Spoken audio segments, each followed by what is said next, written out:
Hey all you Let's Play fans, and welcome to a special bonus video of Castlevania, Lament of Innocence. In this video I'm going to show off a few of the things that the game has to offer. The first one being the Sound Select mode.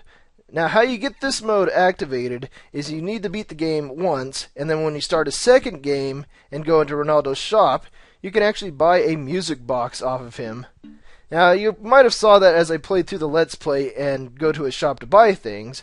Now I went ahead and I bought that in another save file. So let's go ahead and check it out. As you can see, we have all the tracks that are in the game. But what nice little bonus with it is we get comments from Michiru Yamane. I think that's how you say his name. I'm too fucking white to pronounce it right. And he's the music producer for this game, so he gives little comments on each one of these tracks. Let's go ahead and see what he has to say about each one of them. A powerful and beautiful enemy music piece. One of my favorites. That's when we fought the elementals. It's a pretty good track. This is when we fought the golem. It is solid and all, but the actual movements are kind of cute, which is what I find charming about it. Yeah, like I was mentioning in that fight with the golem, that it's kind of goofy and the music really fits that battle very well. This is when we fought the succubus. I wonder if there are a lot of people who would enjoy having their life force sucked out. Understandable mistake, though. That has to be my most favorite comment out of all of them. This is when we fought Medusa! I dislike attacks that turn me to stone, but Medusa herself cures that. Guess he really liked the design of Medusa in this game. This is when we fought Arim. It's dangerous to be holding a knife, Arim. Perhaps he's still just mentally young. More like mentally fucking retarded. That fight was hard. I had such a difficult time with it. As a vampire beloved by the night, granted its power, Walter is very striking. That's the theme when we fought Walter. And I kind of wish he had more of a presence in the game, because he's got a really good voice actor, and he just seems intriguing. I wish he'd have showed up more often. Alright, here's when we fought Death. Of all the deaths throughout the ages, this one is the most gorgeous and smooth. It was pretty well-rendered death, if you ask me. This is when we fought the Forgotten One. Intestines, stomach, liver, and heart. All messy and gory. This is cool! Yeah, this is a pretty good track, too. Meaty and tasty, so they were the culprits. I have no idea what he means by that, but this is when we fought the undead parasite in the House of Sacred Remains. Remix of music from Castlevania, Symphony of the Night. I have no idea when this track actually plays in the game. I think it's during they have a boss rush mode in this game. I don't know how to unlock it, and I'm not really going to show it off in this, because it's just what you think it is. And I think that's when it plays. There are lots of cool enemies, even the weak ones. Yeah, someone would get locked into a room with enemies. I almost died at times from just looking at them and forgetting to fight. This is when we fought some of the bigger enemies when we were trapped in the rooms. When standing at the edge of the abyss, we all want to investigate once. This was when we entered the castle. Now this tune right here was the very first tune I heard when playing this game for the first time. And like I was mentioning, this was my very first PS2 game. So just hearing this theme and playing a brand new game with these graphics, I was just blown away, and it kept me going. So this tune right here reminds me of that every time I hear it. Wonder if Walter likes music. I want a hall like this too. It's kind of interesting to think if you imagine Walter going into the ghostly theater to watch a play and have like all of his monsters and shit act out plays for him. Be kind of interesting. Give Walter a little more depth, too. Area of Nightmare. This was the second floor of the Ghostly Theater. So this is where the opera took place. Ghostly vocalizations. Yeah, this was the track that I said it would make for really good background music for Halloween. Like, put some hidden speakers outside your doorway and have this playing, and when the kids come up, they get their shit scared out of them. I think it'd be pretty good. Mysterious and devious-looking equipment bubbling. I wonder what they are making. Yeah, this was the Anti-Soul Mysteries Lab. Now, a funny thing about this track, and I don't know if it's true or not, but I've heard it from quite a few people, is that they heard this track playing on a porn website, which would be pretty damn funny. If someone knows the porn website, I need to see this. The start of the climax, reaching the throne room. Yeah, this was the Pagoda of the Misty Moon, the first floor. One of IGA's favorite tunes, a piece that shows Leon's grief and anger. Yeah, you remember this theme. Leon danced to it. Yeah, I really like this track. It's my second favorite one out of the whole game. The music in this area is ambient. However, the enemies are tough. And that they are, especially if you go there as early as I did. Yeah, that was the Dark Palace of Waterfalls. It is a Castlevania-like tune. What do you people think? Well, that it is. In fact, all these tracks so far in the game are very Castlevania-like. And this was the Garden Forgotten by Time. This is such a beautiful area that you forget you are supposed to be battling. Yeah, this is the second part of the Garden Forgotten by Time. And I will have to agree with him on that statement, because there's times that I'd be listening to this track and just really getting into it, engrossed with it, and forget that enemies are trying to bash my skull in. But this is my favorite track in the whole game. A beautiful temple, but in an underground cavern. There has to be something nasty hanging around. Yeah, this is one of my least favorite areas in the game. Probably my most hated area in the game. Because it is just so long, and it's the first one you have to do right off the bat, and it's really annoying. I do not like it. It's the only thing that makes me cringe every time I start a new game, is having to go through that area. These statues are different from the ones on the higher floors. Kinda creepy. Yeah, this is the basement floor of the House of Sacred Remains. It's got kind of rockin' music to it. Somewhere to return to and let your guard down. Ronaldo's home, that of a friend and sympathizer. I always like tracks like this in suspense or horror games or any sort of action game where you just have a place that you can calm down and relax, not have to worry about something trying to kill you. I always like that in those types of games. A cursed voice, recalling cursed memories. Yeah, this is when you're in the memory game continue screen or whatever. And I think this relates to Ronaldo, because if you listen to it long enough, the voice, you hear like a voice in the background saying random shit. And it kind of sounds like Ronaldo's voice. I don't know though. The famous vampire killer song from the series motif is part of this music. Yeah, I was going to try and point that out as we were listening to the credits music in the last video, but I didn't get a chance to. It's not like it's really hidden, it's really noticeable.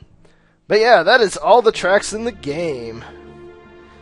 So let's go ahead and see what else the game has to offer. Alright, also after you beat the game for the first time, you'll get these different names that the game will show you, and if you enter them, you can actually play as two different characters and a difficulty called Crazy. Now, I already took the liberty of punching these in, so I'm going to go ahead and show them off to you. First off, we'll show off the Crazy mode.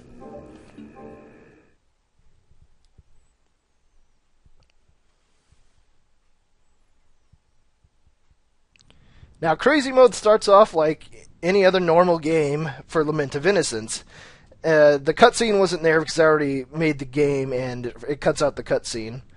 But the first thing that you'll notice different is if you go to your menu, you'll see that some of our stats are a little bit different. Like our attack is down 2 points, because it's supposed to be at 20, but we're at 18 right now. And also our constitution and intelligence are a little bit different too. I think constitution's supposed to be 20, and intelligence is supposed to be 20. But I'm not sure on that, because I can't remember shit like that. But the big difference of Crazy mode is up in the castle, so let's go run up there really fast.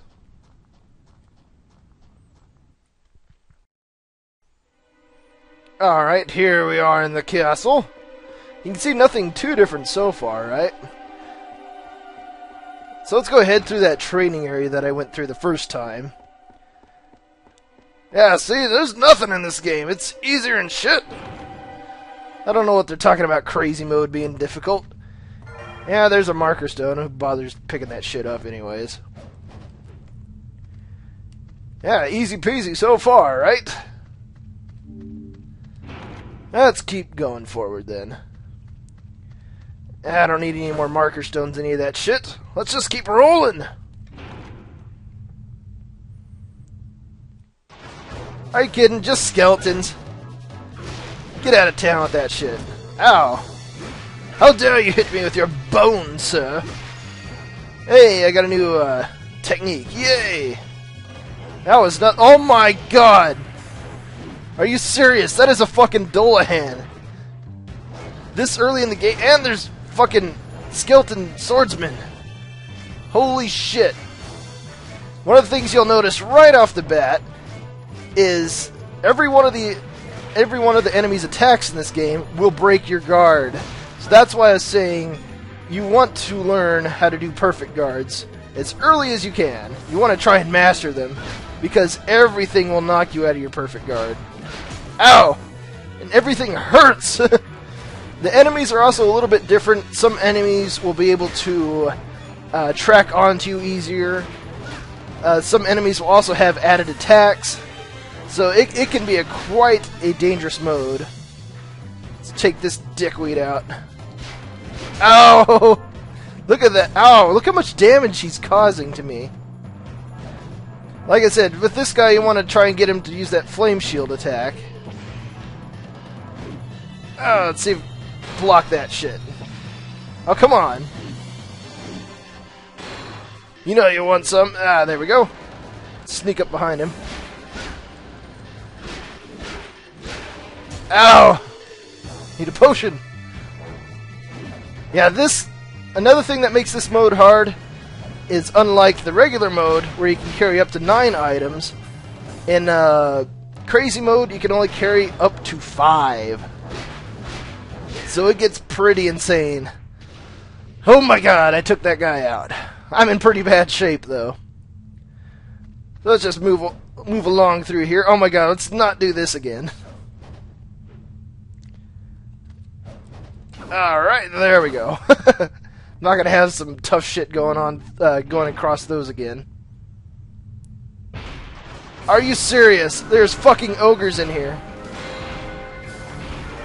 Oh shit, fuck this. Yeah, this is just a glimpse into the crazy mode. And this is the training area. You can imagine how hard it gets going through the game.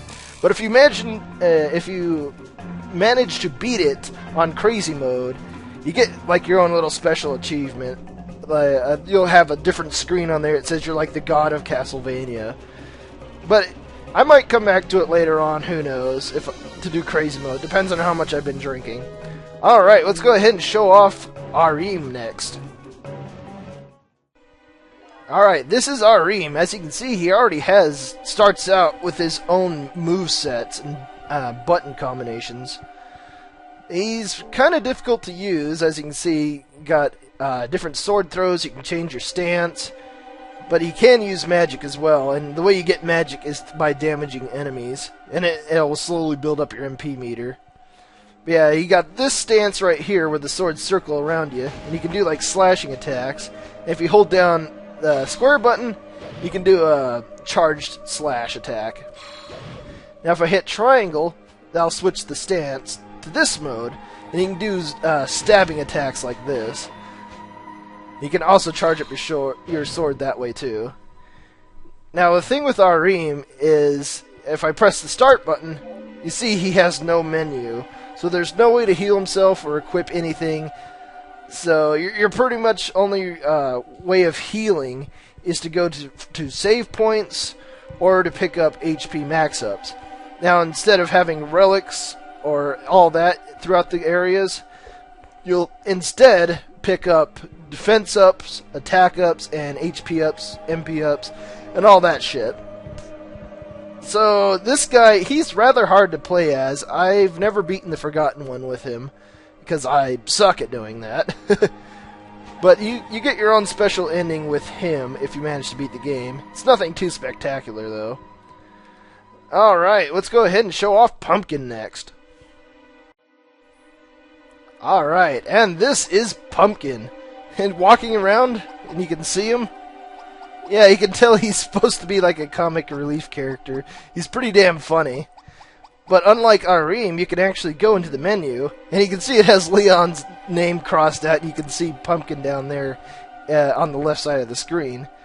Now, Pumpkin starts off with the vampire killer, so that's kind of nice. And he also has a sub-weapon, a pumpkin. Now, you can't actually switch out the pumpkin for anything else. The only way you can get different attacks with it is by changing the orb combination with it. And it already has a preset attack. It'll pick one of the ones, either knife or axe, and whatever, depending on whatever orb combination you have. And it's, like I said, it's already preset. So his sub-weapon's kind of shitty. I never really use it. I just stick to his attack. Which, if you look over on his stats, is pretty damn high. It's actually twice the stats of Leon. Because Leon's attack starts out at 20, and you got Pumpkin's coming in at 40. And that's just fucking insane. So he's a massive powerhouse if you're looking for someone that's more attack than defense. Though he does start out with 10 defense, which is something Leon doesn't start out with. The only thing that's bad about him... Oh, he also starts out with more hearts than Leon, I believe. The only thing bad about him is check out my HP and MP meters. Yeah, they're pretty low. So you have to make sure with him that you don't get hit a lot. Which shouldn't be too difficult. Because if I come down here to the skills list, you can see I already have all the skills in the game. And I start out that way with Pumpkin. So that is really nice. His attacks are... I think his whip is a little bit longer, but it could be just because he's shorter, too. And it seems like he whips a little bit slower than Leon. I think that's another difference. But one of the funny things about him is if you go through a door, I like his animations through going through doors. Check this out. He'll either do like a dance or he'll do a crazy pose. It's funnier than shit. Now, Pumpkin, like Arim, also has his own special ending, and it is funnier than shit. I might show it off sometime in the future, I might not, but I might just leave it for you guys to find out on your own. It's well worth going through the game as Pumpkin just to see it. Alright, we have a couple more things I want to show off, so I'm going to go ahead and open up another save file to show them off to you. Alright, here we are. I opened up my crazy file that I went through a long time ago, because it already has everything in the game that I need. So one of the first things I want to show off is some of the hidden relics that you can get in the game, like the Crystal Skull. Now the Crystal Skull, you can get this off of the Phantom enemies that I pointed out in one of my videos. Now the thing that this does is when you activate it, it turns you invisible. Now I have no idea what the use would be of this item. I guess the enemies wouldn't be able to see you, but in my opinion, it's just useless. I don't really use it that often. I just do it because it looks cool. I look like Solid Snake or some shit. Alright, and then the other relic that you can get is the Invincible Jar. Now this one you can get off the Mirage Skeleton that I pointed out as well. And this one is really valuable, especially if you're going to go through the game as through the crazy mode. It is definitely a valued asset. Because if I activate it, you'll see that I'll glow yellow, and anything that hits me, I mean anything, it will just bounce off of me like it's nothing. So it is definitely something you want to get if you're going to go through crazy mode. Alright, there's one more thing I want to show off, and that is, let's go to my accessories, and let's go, yeah, you can see I got all sorts of good shit here that I got off of enemies. Let's go ahead and equip the Mobius Brooch. Yeah, I was wanting to show this off, and this seems like a good time to do it. And I can also show off all the sub-weapon combinations with this on. So let's go ahead and do that. I'll meet you in that little hallway in the Pagoda of the Mystic Moon. Come on, Leon, where's your ticket? Away we go! And here we are in that little hallway in the Pagoda of the Misty Moon, where all the different sub-weapons are. So let's go ahead and start off with the knife. Let's see, you get the knife with the blue blue orb combination, you get Needle Claws. It's kind of cool, but also kind of useless. And as you can see the effect of the Mobius Brooch as well. Every time I use this, I'm not using any hearts. So it can be pretty abusive in that aspect.